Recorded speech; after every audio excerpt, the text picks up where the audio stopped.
विधायक साहब उमेश जी डामोर।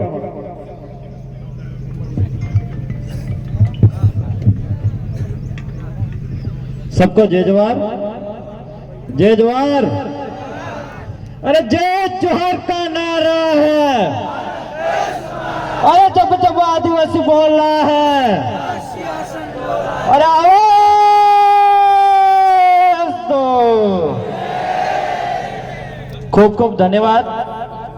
आज सोनारा बिल की धरती पर इस मैदान में खचखचाई हुई आम जनता और भारत आदिवासी पार्टी के और आदिवासी परिवार के असली धरातल पे सिपाही आज इस मैदान में मैं थावरचंद जी को कहना चाह रहा हूं कि ये सोनारा बिल की धरती पर ये इस मैदान में हवा का रुख बता रहा है कि आपको डर के नहीं डट के रहना है, जरूर न्याय मिलेगा, ये मैं कह रहा हूं।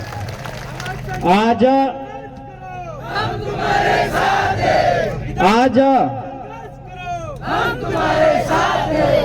आज यहाँ पे कई वक्ता आए, कई बोले, कई कलेक्टर की बुराई करी तो कई नेताओं की बुराई करी।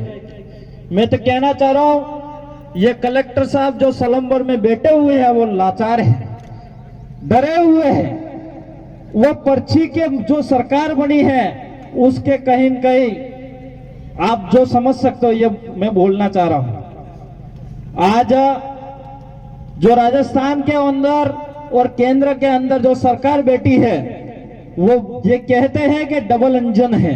मैं तो ये कह रहा हूं ये डबल इंजन भी नहीं है, क्योंकि आज तक ये कह रहे डबल इंजन की गाड़ी, डबल इंजन की गाड़ी चलती है, लेकिन आज तक कोई डबल इंजन की गाड़ी नहीं बनी है। तो इसलिए आपको कलेक्टर साहब को भी मैं कहना चाह रहा हूं, आपको भी डरने की जरूरत नहीं है, क्योंकि जब आप आईएएस बने थे, जब आप अधिकारी पोस्ट आपके पास आई थी, उस समय आपने शपथ ली थी, भारत के संविधान की ली थी, आम जनता को न्याय दिलाने के लिए दी थी और नियम नीति निष्ठा की आपने शपथ ली थी।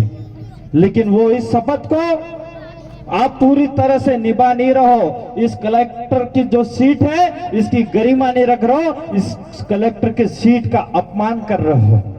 ये बड़ी दुख की बात है। इसलिए मैं कलेक्टर साहब को भी कहना चाह रहा हूं कि आप मजबूत रहो, लाचार मत रहो, वरना फिर हमें मजबूर नहीं होना पड़ेगा।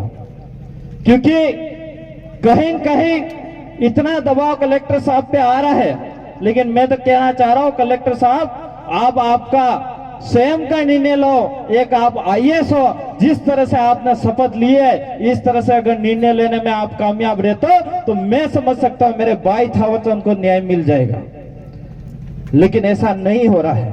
और मैं तो कहना चाह रहा हूं आप सब जनताओं के हाथ में पावर है, आपके ताकत है। आज मैं विधायक बना हूं, 5 साल के लिए हूं। इसी मंच पे अभी कुछ बुराई करके गए थे, जो हमारे आदिवासियों के मकान को जलाने की बात करता है, पत्थरबाजी करवाने की बात करता है, लठ मारने की बात करता है। वो कौन था? मन्नालाल जी रावत।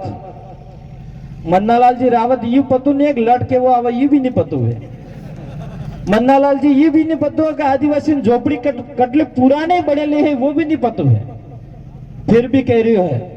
लेकिन मैं कहना चाह रहा हूं, मन्नालाल जी को भी कहना चाह रहा हूं और आपको भी कहना चाह रहा हूं, जिस दिन मन्नालाल जी इन झोपड़ियों में वोट लेने के लिए आएंगे तब आप मन्नालाल जी को जवाब देना पड़ेगा। और मन्नालाल जी